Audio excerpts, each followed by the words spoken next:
Sure love her songs. All right. Sweet as they can be. There are many views and opinions regarding the seals, trumpets, and bowls of Revelation. And of course, like everyone else, I have my own. I in no way proclaim that I'm being right and everyone else is being wrong. It's just I believe we can all learn from each other and grow in our understanding as we consider the views of others. I would like to share this current understanding regarding some of these scriptures in hopes that to bring some discussion that we can help us all grow in our sharing. Since I already covered the first tribe trumpets last Sabbath, please know and understand that there are many things in these passages that I do not fully comprehend, and I will not pretend that I do. There's just so much symbolism that I can only speculate at best on some of these things. Because of this, I simply want to stick to the seals and their possible meanings at this time. So in Revelation chapter 5, verse 1 through 5, "Then I saw the right hand of him who sat on the throne, a scroll with writing in both sides and sealed with 7 seals. And I saw a mighty angel proclaiming in a loud voice, 'Who is worthy to break the seals and open the scroll?' But no one in heaven or on earth or under the earth could open the scroll or even look inside it. I wept and wept because no one was found who was worthy to open the scroll or look inside. Then one of the elders said to me, 'Do not weep. See, the Lion of the tribe of Judah, the Root of David, has triumphed. He is able to open the scroll and the 7 seals.'" These are verses often overlooked and just passed over rather quickly. However, there is a critical timepiece given here. Read verses 2 and 3 again. Revelation 5, 2 and 3, "And I saw a mighty angel proclaiming in a loud voice, 'Who is worthy to break the seals and open the scroll?'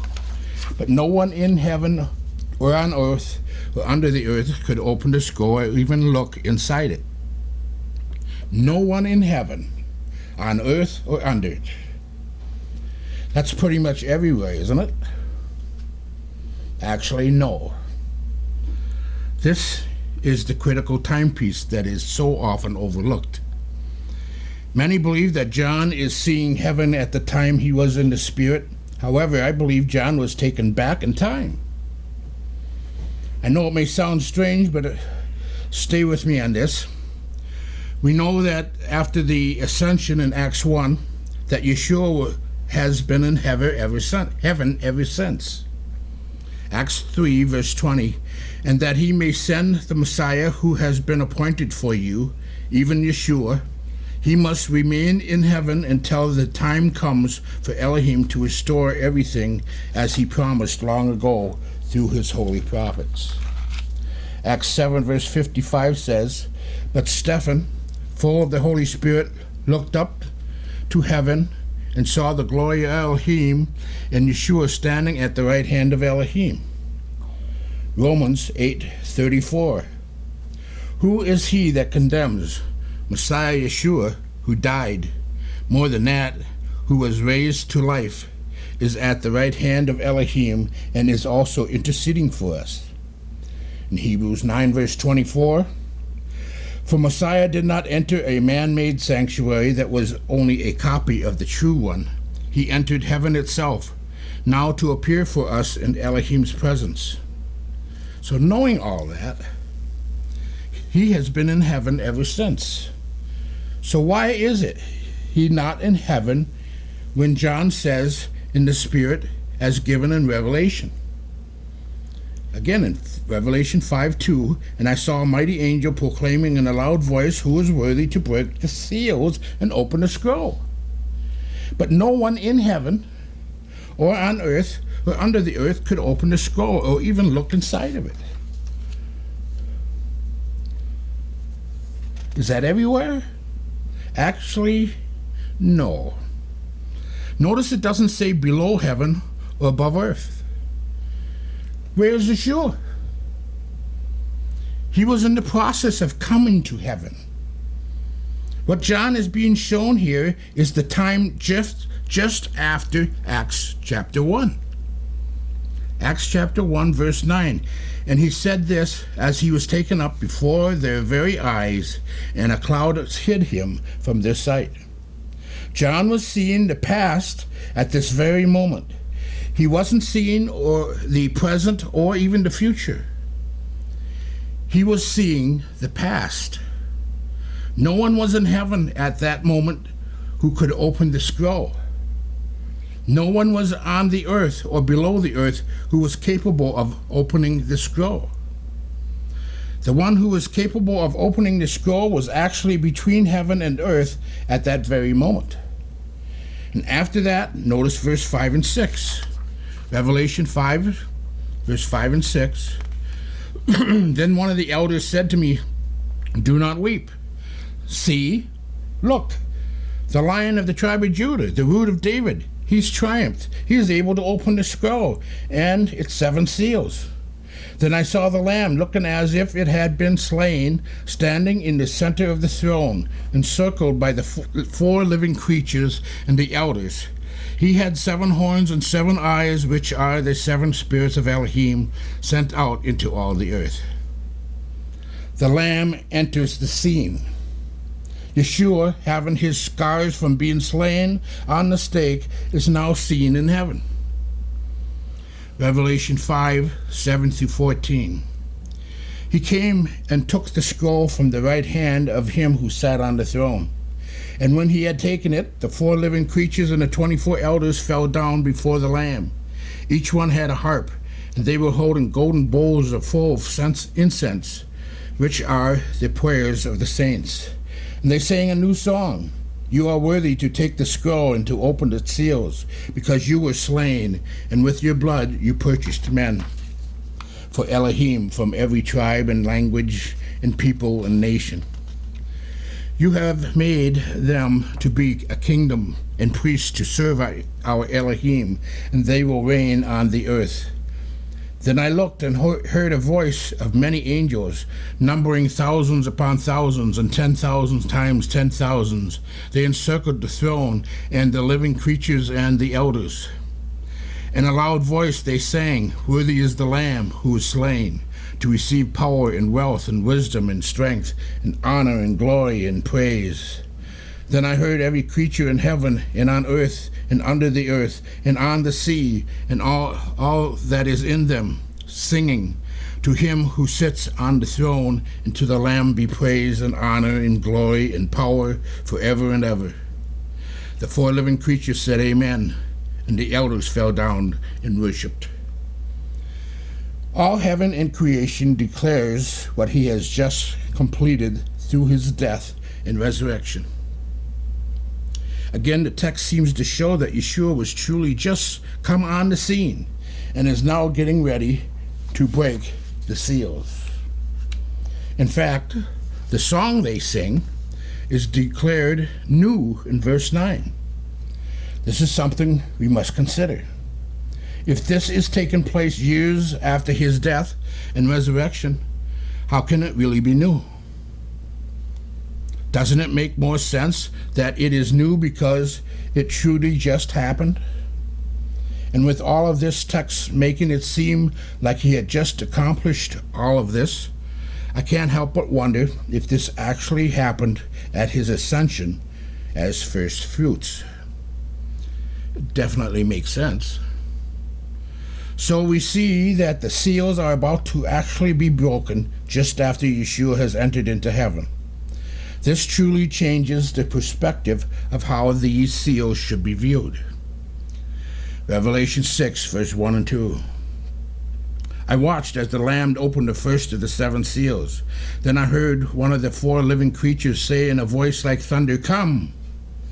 I looked, and there before me was a white horse. Its riders held a bow, and he was given a crown, and he rode out as a conqueror bent on conquest. Some have said that this is Yeshua. Others have suggested that this is the Antichrist beginning his rule. I believe this is the spirit of the Antichrist that is now in the world. In 1 John chapter 4, verse 3 says, "But every spirit that does not acknowledge Yeshua is not from Elohim. This is the spirit of the Antichrist, which you have heard is coming, and even now is already in the world." Does this mean that types of Antichrist don't exist before this time? Of course not. However, the spirit of Antichrist actually increases at the breaking of this seal. Revelation 6, verse 3 and 4. "When the Lamb opened the second seal, I heard the second living creature say, 'Come.' Then another horse came out, a fiery red one. Its rider was given power to take peace from the earth and to make men slay each other. To him was given a large sword." There's little debate that this represents war or even chaos. The greater debate, I guess, would be that of the timing to this being released. But again, I hold that this has already been released and that wars have only increased as a result of this seal being broken. Revelation 6, verse 5 and 6. "When the Lamb opened his third seal, I heard the third living creature say, 'Come.' I looked, and there before me was a black horse. Its rider was holding a pair of scales in his hand. Then I heard what sounded like a voice among the four living creatures saying, 'A quart of wheat for a day's wages, and 3 quarts of barley for a day's wages, and do not damage the oil and the wine.'" Again, there's little debate as to the meaning of this seal. Famine, poor economic conditions. Some would argue that this couldn't have started at the time when Yeshua had entered into heaven. But again, I'm not saying that it started at this time. But rather it has begun to increase over time with the breaking of this seal. In Revelation 6, verse 7 and 8. "When the Lamb opened the fourth seal, I heard the voice of the fourth living creature say, 'Come.' I looked, and there before me was a pale horse. Its rider was named Death, and Hades was followed close behind him. They were given power over a fourth of the earth, to kill by sword, famine, and plague, and by the wild beasts of the earth." As this first 3 seals is concerning something taking place in the spiritual realm, we see the same here. In fact, most interpret this seal as something only happening in the spiritual realm anyways. Notice that the effects of the second and third seal, the sword and famine, are mentioned, but also plague and wild beasts are included now, which could imply that these indeed grow worse over time. Trust me when I say that I understand that many would say that these plagues, these type of things have always been. I understand that. So how can these seals be any significance at this time when Yeshua is just taken up? After all, there had been several Antichrist figures up to that point in time already. Wars and famines and plagues are nothing new. Yet, through these types of events, even though these types of events are already in existence, I believe they actually begin to increase from this moment on. However, it must be noted that if someone wants to hold that these seals are opened later in time or even have yet to be opened, they still have to agree that these types of events have already been in existence up to this point in time as well. So whether they are open at the time of Yeshua's ascension or at the time of the end, either way we must admit that these events are nothing new. They will only increase in frequency and severity. It's only in the next 2 seals that we clearly see the future spoken of. Revelation 6, verse 9 and 10. When he opened the 5th seal, I saw under the altar the souls of those who had slain because of the word of Elohim and the testimony they had maintained. They called out in a loud voice, "How long, sovereign Lord, holy and true, until you judge the inhabitants of the earth and avenge our blood?" Then each of them was given a white robe, and they were told to wait a little longer until a number of their fellow servants and brothers who were to be killed as they had been was completed. Here we see what appears to be a present tense event at the time Yeshua actually opens the seal. We see an ever so brief conversation that takes place with those involved, and they are told to wait for a future time. They were told to wait until the number of their fellow servants and brothers who were to be killed as they had been was completed. This definitely lends credence to the fact that the previous seals were most possibly opened in the same time and not throughout history, and that the spiritual events that took place in those previous seals were in the same time frame as the fifth seal as well. Again, they're told to wait until the number of their fellow servants and brothers who were to be killed as they had been was completed. Just like the other seals speak of events that have already been in existence, the fifth seal speaks of those who have been killed because of the word of Elohim. There's no doubt that many had already been killed for the word of Yahweh up to that point in time. I believe it is safe to say that since that time of Yeshua's martyrdom for the faith began a rapid increase throughout the ages. Again, showing the possibility that the same principle could apply to that of the first four seals. Even though the fifth seal does indeed speak of a future event, it is in this seal that seems to put them all together, as all being opened and having the events taking place in the same time frame. Now the sixth seal, Revelation 6:12 through 17. I watched as he opened the sixth seal. There was a great earthquake. The sun turned black like sackcloth made of goat hair. The whole moon turned blood red. And the stars in the sky fell to earth as late figs dropped from a fig tree when shaken by a strong wind. The sky receded like a scroll, rolling up, and every mountain and island was removed from its place. Then the kings of the earth, the princes, the generals, the rich, the mighty, and every slave and every free man hid in caves and among the rocks of the mountains. They called to the mountains and to the rocks, "Fall upon us and hide us from the face of him who sits on the throne and from the wrath of the Lamb. For the great day of their wrath has come, and who can stand?" Here we see what many refer to as the day of the Lord, but I differ with that interpretation. And this is why. Look at verse 12, Revelation 6, verse 12. I watched as he opened the sixth seal. There was a great earthquake. The sun turned black like sackcloth made of goat's hair, and the whole moon turned blood red. Notice that it says that the sun is turned black and the moon is turned to blood. According to Joel, this happens before the day of the Lord, and not on it. Joel 2, verse 31. The sun will be turned to darkness and the moon to blood before the coming of the great and dreadful day of Yahweh.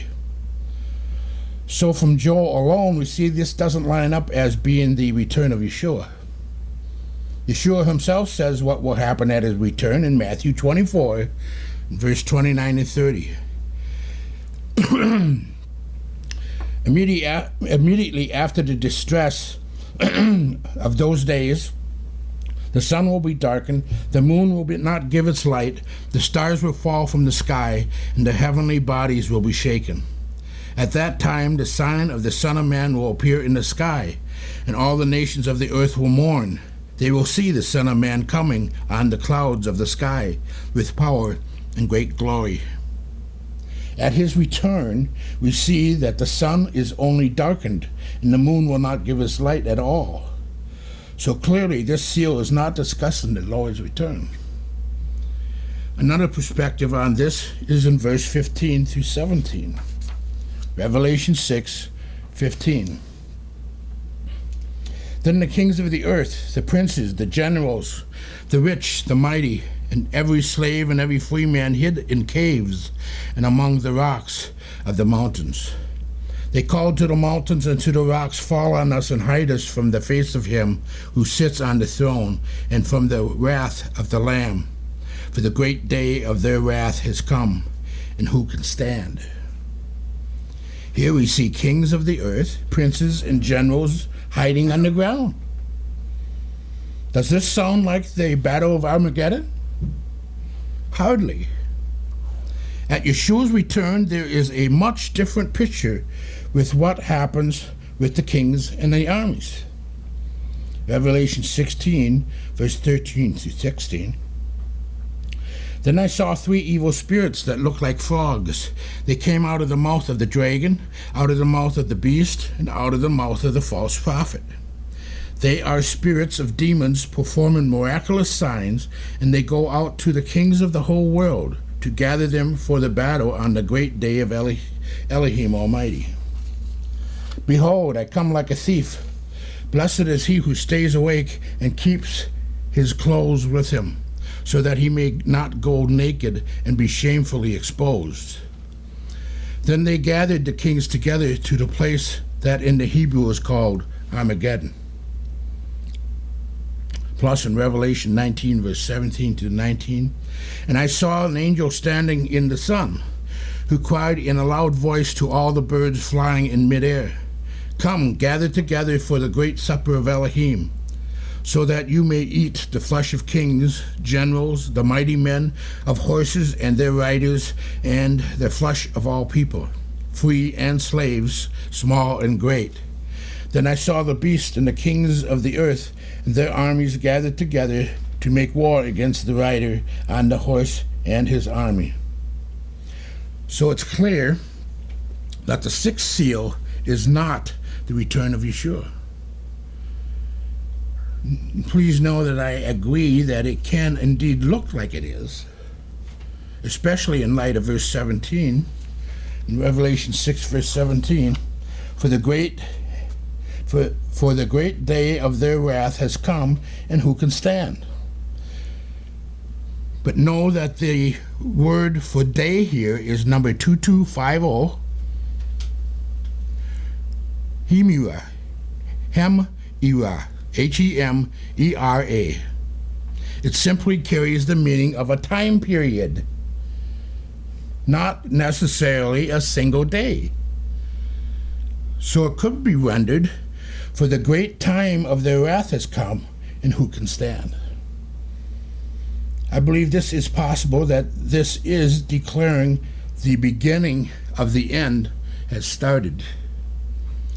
So this event will begin that which takes us to the return of Yeshua. Obviously, this event is no small thing, as the kings, generals, and so many more hide themselves under the ground for protection. The event is so large that it even says mountains are moved. Revelation 6:14. The sky recedes like a scroll, rolling up, and every mountain and island was removed from its place. This definitely inclines one to think of a massive earthquake. I've covered that in previous Sabbaths. Even one that is global, as the text clearly says, every mountain and island. Knowing that this is not the return of Yeshua, is it possible that this is an event that actually starts the closing act, if you will? Before we go any further, let's pause and do a quick review. So far we see that the timing, the breaking of the seals takes place just as Yeshua arrives in heaven from leaving the earth in Acts chapter 1.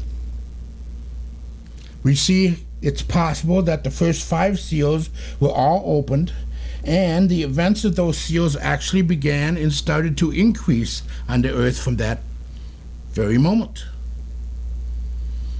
And here we see the revealing of something that clearly takes place in the future. Yet, it's before the return.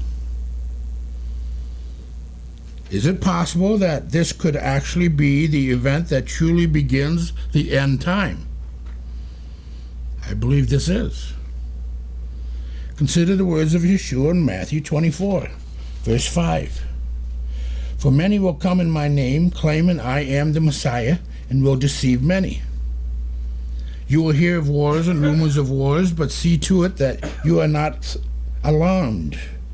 Such things must happen, but the end is still to come. Here we see that wars are not to be a surprise, as these things will indeed happen and even increase, as we saw from the third seal. But then we come to what Yeshua calls the beginning of the birth pains. Matthew 24, verse 7 and 8. Nation will rise against nation and kingdom against kingdom. There will be famines and earthquakes in various places. All these things are the beginning of birth pains. Focus on that last sentence. It mentions famines and earthquakes in various places. Number 2596, the Greek for various places, is kata, topos, which can actually be translated as according to passages. Kata, pending the context, carries the meaning of, in, against, down, or according to. It is used over 300 times in the New Testament. It actually used again by Yeshua just one chapter later, Matthew 25, verse 15. To one he gave 5 talents of money, to another 2 talents, and to another 1 talent, according, keta, to his ability. Then he went on his journey. Mark chapter 7, verse 5. So the Pharisees and teachers of the law asked Yeshua, why don't your disciples live according to is the word keta, to the traditions of the elders instead of eating their food with unclean hands? And in Luke chapter 1, verse 9, he was chosen by Lot according the word keta, to the customs of the priesthood to go into the temple of Yahweh and burn incense. I couldn't find any other passages that use keta as various topos. Pending the context carries the meaning place, position, opportunity, or passage. It is used only 5 times, topos. 3 of those are in the account found in Matthew 24, which is also in Mark 13 and Luke 21. The other 2 are found in Acts 27 regarding a journey of Paul, which clearly has the context of referring to a place or position. But it's the context of Matthew, Mark, and Luke that is in question. It's clear that keta, the word keta, does not mean various, but rather in or according to. Does it not make sense that Yeshua would be referring to Scripture from the prophets here? So part of the sentence that Yeshua said can actually be rendered, there will be famines and earthquakes according to the passages. But the point here, Yeshua said that earthquakes would be considered part of the beginning of the birth pains for the end times. This would parallel that of Revelation 6, verse 14. But Revelation 6:14 is clearly discussing something on a global scale. If Yeshua is indeed referring to passages of the prophets regarding these earthquakes, are there any passages in the prophets that refer to earthquakes on a global scale? Something that could, the Revelation 6:14 together with Matthew 24:7 possibly. In fact, a whole chapter in Isaiah. I'll only read part of this, but I encourage you to read Isaiah 24. In Isaiah 24:19 through 21, the earth is broken up, the earth is split asunder, the earth is thoroughly shaken. The earth reels like a drunkard, it sways like a hut in the wind. So heavy upon it is the guilt of its rebellion that it falls, never to rise again. In that day Yahweh will punish the powers in the heavens above and the kings on the earth below. Not only do we see the global earthquake, but we see punishment of kings. The very thing that we see kings running from in Revelation 6 verse 15. Now consider the last verse of this chapter, Isaiah 24 verse 23. The moon will be abashed, the sun ashamed, for Yahweh Almighty will reign on Mount Zion and in Jerusalem and before its elders gloriously. At first glance, this would seem to make us think that this event is at the return of Yeshua. But so did Revelation 6. They both carry the meaning to be ashamed, but they are indeed two different words. The last part of the verse says, for Yahweh Almighty will reign on Mount Zion and in Jerusalem, and before its elders gloriously. This does indeed seem to imply that this is referring to the return of Yeshua. However, this can easily be a statement that is simply looking forward to that day and not declaring that it has arrived as a result. This is not uncommon to have such a statement made surrounding such passages. We lead to the conclusion regarding Isaiah 24. Well, we see that the intent of this event is not in the return of Yeshua, but rather something different. It's given to us in the first few verses of the chapter. Isaiah 24, verse 1 through 3. Yahweh is going to lay waste the earth and devastate it. He will ruin its face and scatter its inhabitants.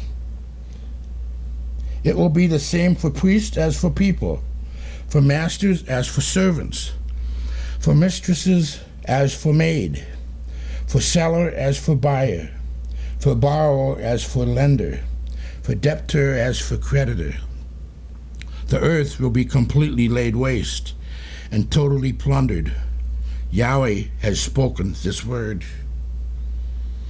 Verse 1 alone shows that the inhabitants of the earth are scattered at this event. Yeshua's return, he gathers and destroys. There is no scattering. This describes a global earthquake that will devastate everybody. Something that fits perfectly at the beginning of the birth pains to usher in the days of the Antichrist. Verse 5 and 6 also let us know why this judgment comes. 24, verse 5 and 6. The earth is defiled by its people. They have disobeyed the laws, violated the statutes, and broken the everlasting covenant. Therefore, a curse consumes the earth. Its people must bear their guilt. Therefore, earth's inhabitants are burned up, and very few are left. A global earthquake that starts off the curse in the end times, where the people must bear their guilt. Could it be that Yeshua was referred to in Matthew 24? Could be. But Yeshua also mentions other things in Matthew 24, verse 7 and 8. Nation will rise against nation and kingdom against kingdom. There will be famines and earthquakes in various places, and all these are the beginning of birth pains. Nation against nation, kingdom against kingdom. The odd thing here is that he just gets done telling us that we will hear of wars and rumors of wars, but that we are not to be alarmed. He said these things must happen, but the end is still to come. Matthew 24, verse 6. You will hear of wars and rumors of war, but see to it that you are not alarmed. Such things must happen, but the end is still to come. So what's the difference with nation against nation and kingdom against kingdom, compared to wars and rumors of wars. First, we must note, nation against nation and kingdom against kingdom are singular against singular in both cases. Number 1484, nation, the Greek is ethros, meaning nation, people, and Gentiles. And kingdom, number 932, the Greek is basilikan, meaning actual kingdom. Yeshua distinguishes between nation and kingdoms. He even keeps them singular in the text, implying there will be one specific nation against another specific nation. One specific kingdom against another specific kingdom. Could these two nations that will be at war be the nations of Ishmael, possibly being Islam, against the nation of Israel through Isaac? Could these two kingdoms be the kingdoms of the enemy against the kingdom of Yahweh? It's only speculation, but it does seem to be plausible. And it only makes sense that this would be what starts the end times off. It seems to parallel with the sixth seal of Revelation. The sixth seal seems to be the trigger that starts the end times into motion. After the sixth seal of Revelation, we see chapter 7 take a break and separates the sixth and seventh seal. As we will see, the breaking of the seventh seal is actually the revealing of the seventh trumpets. I believe the seven seals is quite possibly the details spelled out of the events that take place in the sixth seal. Sounds strange, but it isn't really that uncommon. If you consider the creation story, we go through the days of creation and see that Elohim creates man on the sixth day. Genesis 1:27, so Elohim created man in his own image. On the image of Elohim he created him, male and female, he created them. But not much is really given about it. It was the sixth day, and we take it as it is. But when we come to chapter 2, we find a detailed account. We think nothing of it and continue on, realizing that we have simply gone back for the details of what happened on the sixth day. The same principle is at work here. The seventh seal is the detailed account of all that takes place on the sixth seal. And if the sixth seal is truly the beginning of the end time judgments, then the following will truly make sense. The seventh seal is opened in Revelation 8, verse 1. When he opened the seventh seal, there was silence in heaven for about half an hour. Now here's something to consider. When Yahweh deals in time, he usually is very specific. In fact, I can't think of any other time frame given, especially regarding prophecy, where it says about or close to. In regards to prophecy, it seems to most always be specific and exact. So I can't help but think that the focus here is not to be the words about half an hour, but rather the silence. Revelation 8, verse 1, when he opened the seventh seal, there was silence in heaven for about half an hour. Now consider Romans 3:19. Now we know that whatever the law says, it says to those who are under the law, so that every mouth may be silenced and the whole world held accountable to Elohim. Could it be that at this half hour of silence in heaven, Elohim is slamming his gavel down, saying, order in the court, giving all one last chance to come clean, to make it right before the judgments begin, which makes sense since the trumpets are judgments and take place after this half hour. Yahweh is the same yesterday, today, and forever. Deuteronomy 20, verse 10. When you march up to attack a city, make its people an offer of peace. If they refuse to make peace and they engage you in battle, lay siege to that city. Here we see specific instructions for Israel to offer peace before engaging into battle. Now granted, there are several cities that Elohim gave clear instruction to go in and wipe out the city, animals and all. And there were indeed reasons for those cities to be wiped out like so. But as a whole, peace was to be offered beforehand. In the same light, consider the following. In Luke 14:31 through 33. Or suppose a king is about to go to war against another king. Will he not first sit down and consider whether he is able with 10,000 men to oppose the one coming against him with 20,000? If he is not able, he will send a delegation while the other is still a long way off, and will also ask for terms of peace. In the same way, any of you who does not give up everything he has cannot be my disciples. Verse 33, in the same way, any of you. Yahweh is the one coming to make war here. In Revelation 8, according to Deuteronomy 20, he will offer his peace one last time. If the world does not accept his terms of peace, they will face judgment, and judgment will begin. Ezekiel 18:32, for I take no pleasure in the death of anyone, declares the sovereign Yahweh. Repent and live.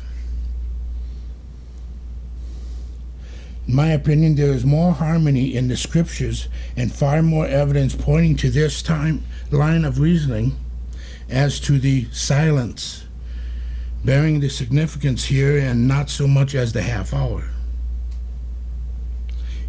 It is from here, in Revelation 8, that we see the 7 angels with the 7 trumpets come forward.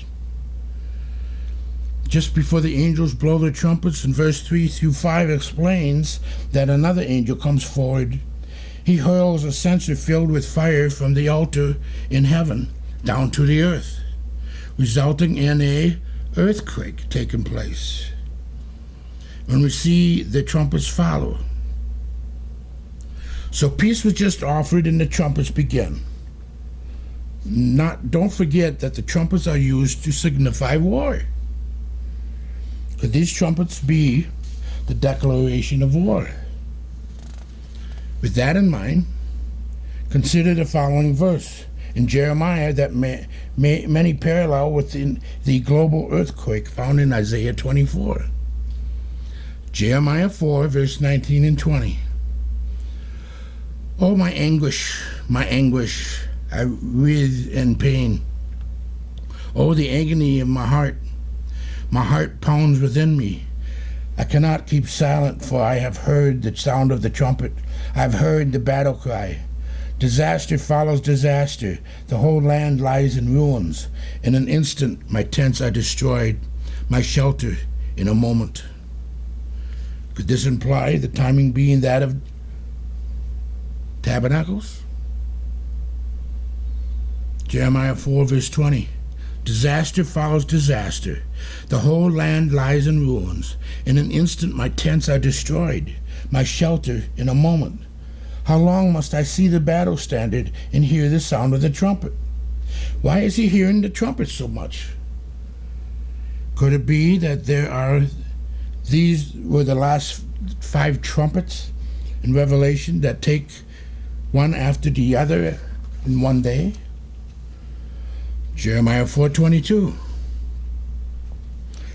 My people are fools. They do not know me. They are senseless children.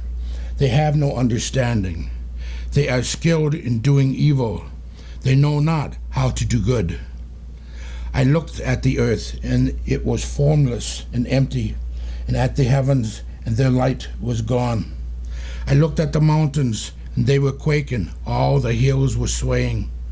I looked, and there was no people. Every bird in the sky had flown away. I looked, and the fruitful land was a desert.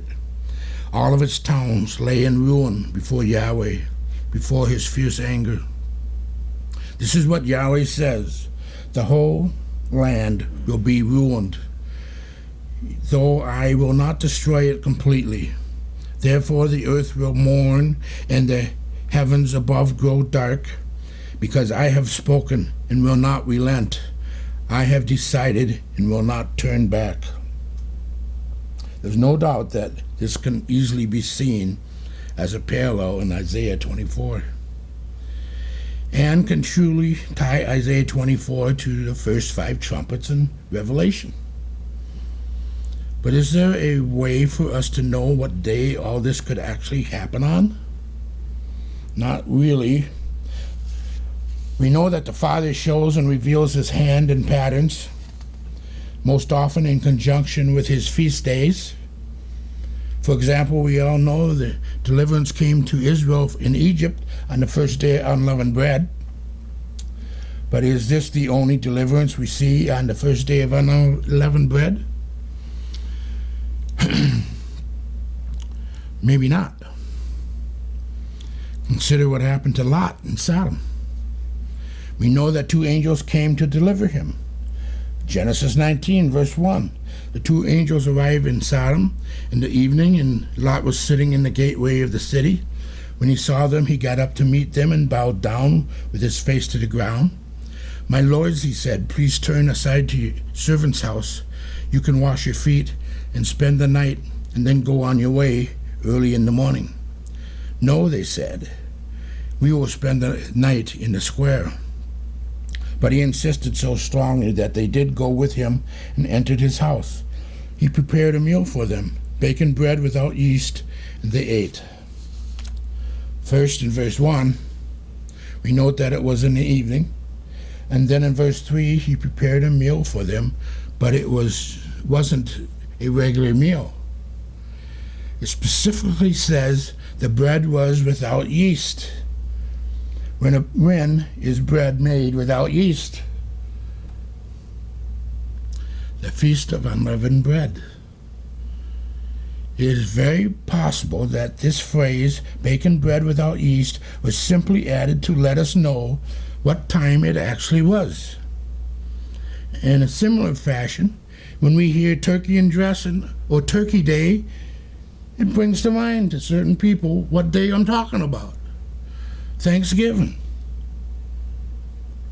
Verse 1 showing us that it was evening, it could indicate that it was the beginning of the first day of unleavened bread, simply because earlier that day, we know that Abraham prepared a meal with bread in chapter 18, verse 5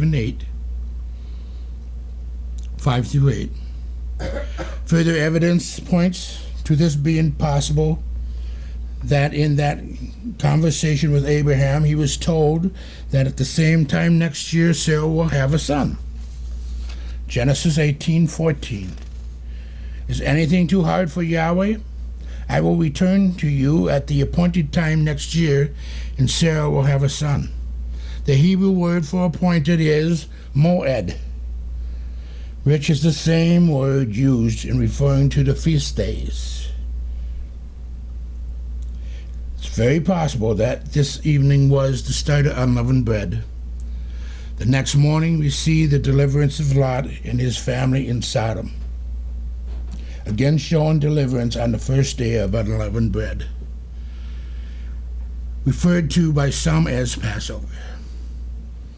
This is also why many believe that the 1,260 days of protection for the woman in Revelation 12 actually begins on this day.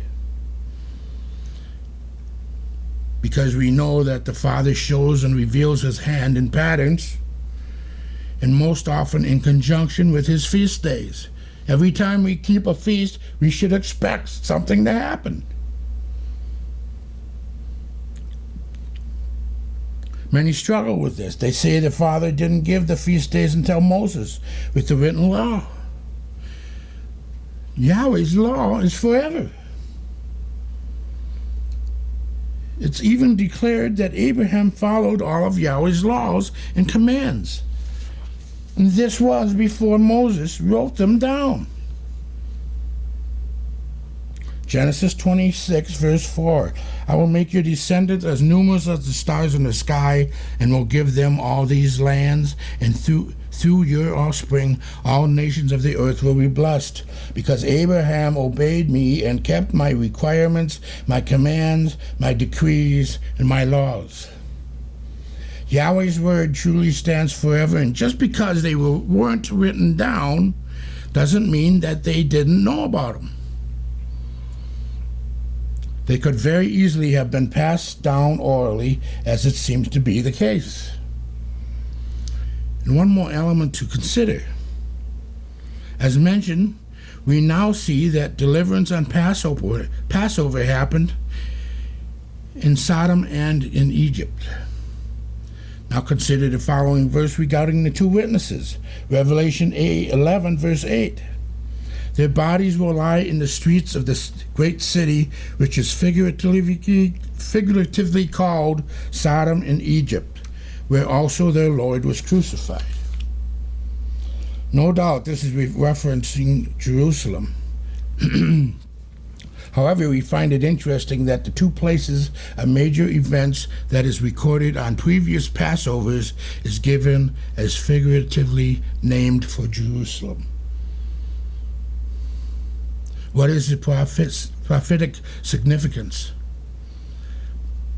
Consider Matthew 24, verse 15 and 16. So when you see standing in the holy place the abomination that causes desolation spoken of through the prophet Daniel, let the reader understand. And then let those who are in Judea flee to the mountains. Knowing that Yeshua told all who will be in Judea to flee when they see the abomination,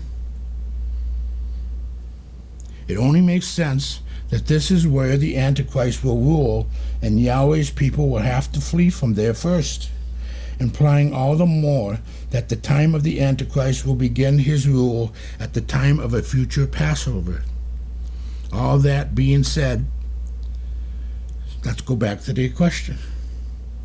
Is there a way for us to know what day the sixth seal could happen on?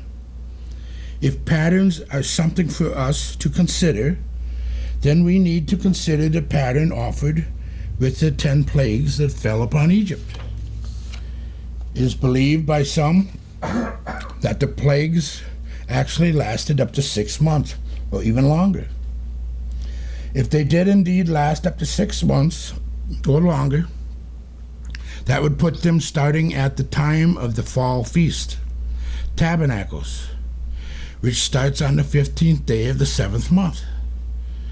If we go forward 6 or 7 months from there, we land on the 15th day of the first month, unleavened bread, the time of the Exodus.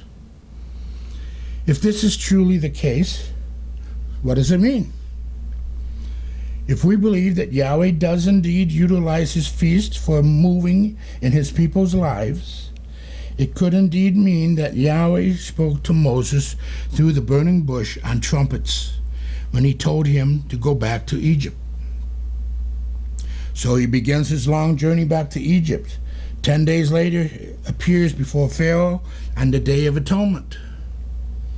10 days of the 10th of the month. Pharaoh then refuses Moses' request to let them celebrate a feast. That feast would have been Tabernacles, and Moses requested for an allowance of 3-day journey. The journey would have started on the 11th, arriving on the 13th, giving them time to prepare for the feast. Not only did Pharaoh refuse the request, but he makes work more difficult for the Hebrews. 5 days later, the plagues could have started. Could it be that the reason Yahweh hardened Pharaoh's heart was to make the plagues last 6 to 7 months to unleavened bread? Could be. I acknowledge that there is no proof of this. However, seeing the pattern of how the Father moves on his feast days, it's well within reason to consider it as something possible. But what does this have to do with the end times and the possible day of the sixth seal will happen? Well, if we believe Isaiah 46:10 that says, I make known the end from the beginning, from ancient times, what is still to come. I say my purpose will stand and I will do all that I please. Isn't it possible for this day to happen sometime during the tabernacles? 6 to 7 months before the deliverance takes place? A worldwide earthquake happens and then his people are in tents? This actually parallels that which we've covered in Jeremiah 4, verse 20. Disaster follows disaster. The whole land lies in ruins. It is an instant my tents are destroyed, my shelter in a moment. This could imply the timing being that of future tabernacles. And one more thing to consider here is that of the 5 months mentioned in the fifth trumpet. Revelation 9 verse 10.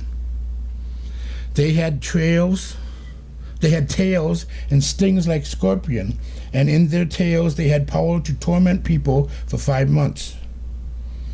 If this starts at the time of tabernacles, then these 5 months would end 1 month before Passover of unleavened bread, the day that many believe to be the beginning of the 1,260 days. It stops 30 days short. Could this be when the army of the Antichrist is ready and prepared to rise up against Yahweh's people? Even if there is 7 months between tabernacles and the coming Passover, the end of the 5th month would actually give the army of the Antichrist 30 days to prepare to rise up, the 1 month before the 1,260 days begins, which would actually make the scenario more feasible. According to Islamic eschatology, the army of the Mahdi will arise and usher in the rule of the Mahdi. So we can see how this aligns itself to be 30 days before the rise of the Antichrist. So the mention of 1,290 days in Daniel 12, verse 11.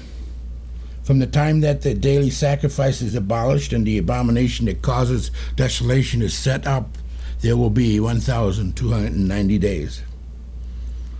Only time will tell. Hopefully you can see the possibility of all this lining up together as the Father moving on his appointed feast days. So it could be possible that the sixth seal actually happens during some future tabernacles. Another thought regarding the sixth seal, Revelation 6, verse 15 and 16. Then the kings of the earth, the princes, the generals, the rich, the mighty, and the slave, and every free man hid in caves and among the rocks of the mountains. They called on the mountains and the rocks, fall on us and hide us from the face of him who sits on the throne and from the wrath of the Lamb. Now compare the similarity of Yeshua's words in Luke to the sixth seal. Yeshua actually references Hosea 10 verse 8, while pointing to the future of the sixth seal. First in Luke 23 verse 29, for the time will come when you will say, blessed are the barren woman, the wombs that never bore and the breasts that never nursed. Now why would you say that? Because the barren women do not have little ones to take care of and to provide for during hard times. The interesting thing is, those times aren't even considered hard in Yeshua's eyes. Luke 23:31. For if men do these things when the tree is green, what will happen when it is dry? Meaning the time will come when it will actually be bad. What will they say then? Then he quotes Hosea in verse 30. Compare the similarity to the sixth seal here in Luke. Luke 23 verse 30. Then they will say to the mountains, fall on us, and to the hills, cover us. Again, he's quoting Hosea 10. Hosea is actually referencing to the northern kingdoms, those who became scattered over the nations. Hosea 10 verse 7. Samaria and its king will float away like a twig on the surface of the waters. This is a clear and direct reference to the northern kingdom. Hosea 10, verse 8 through 10. The high place of wickedness will be destroyed. It is the sin of Israel. Thorns and thistles will grow up and cover their altars. Then they will say to the mountains, cover us, and to the hills, fall on us. Since the days of Gibeah, you have sinned, O Israel, and there you have remained. Did not war overtake the evildoers in Gibeah? When I please, I will punish them. Nation will be gathered against them to put them in bond to their double sin. There's little doubt that this prophecy was regarding Israel in the current day of Hosea. As we know, Israel was taken captive in Syria soon after. The curses of Deuteronomy 27 came down upon them.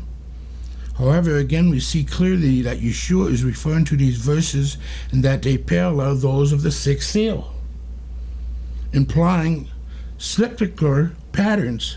Isaiah 46, verse 10. It was the northern kingdom that never returned. They were dispersed among the nations because of their rebellion. Yet now that the curse had been lifted, the law is being revealed to all his people. Once again, now we see his people are either accepting or denying it. All over again. So now, as his people reject his law again, the double sin will be punished as the first sin. The curses of Deuteronomy 27 mirrors most of what happens in the tribulation that we find in Revelation. Again, this is also implied at the beginning of Isaiah 24 concerning the global earthquake that is still yet to happen. Isaiah 24, verse 5 and 6, the earth is defiled by the people. They have disobeyed the laws, violated the statutes, and broken the everlasting covenant. Therefore a curse consumes the earth. Its people must bear their guilt. Therefore the earth's inhabitants are burnt up, and very few are left. This shows us the reason for the event. It's not the return of Yeshua, but rather for the curses to begin. Because of the sins of the people, that being the double sin or the second sin of the people. The double sin, the second sin pending the context. It could be audio or collective. Could the tribulation be the punishment that comes on his people for rejecting his commandments? Again, doesn't this parallel what is written in Isaiah 46:10? I make known the end from the beginning, from ancient times what is still to come. I say my purpose will stand, and I will do all that I please. It's interesting that Hosea specifically mentions since the days of Gibeah. This is a reference to Judges 20 and 21. Here we find in verse 25, Judges 21, verse 25, in those days Israel had no king. Everyone did as he saw fit. Why is this important? Because again, we have no king at this time over Israel. And compare this end time prophecy from Hosea 3, verse 4. For the Israelites will live many days without king or prince, without sacrifice or sacred stones, without ephod or idol. Afterward, the Israelites will return and seek Yahweh, their Elohim, and David, their king. They will come trembling to Yahweh and to do his blessings in the last days. This is prophesied long after they lived without a king, as in the days of Gibeah. The days of Gibeah are before a king was ever established. So this is a prophecy of future days ahead, before Yeshua comes and reigns as king. The reference of Yahweh, the reference of Yeshua in Luke 23, verse 30 clearly points us to Hosea 10 in reference to the days ahead of the sixth seal.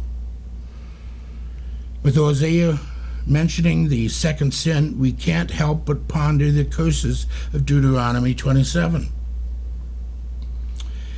Will it fall on his people a second time through the tribulation because of rejecting his law again? there's really no way of confirming what day the sixth seal will happen on. That being said, I believe there could be a hint given to us in Isaiah 24.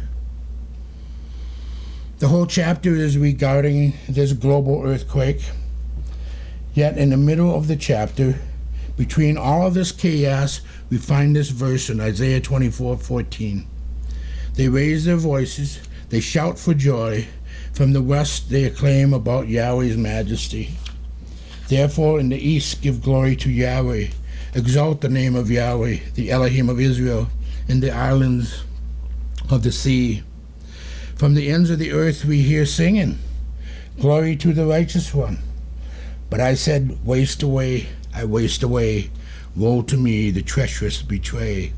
With treachery, the treacherous betray. This is given right in the middle of it all.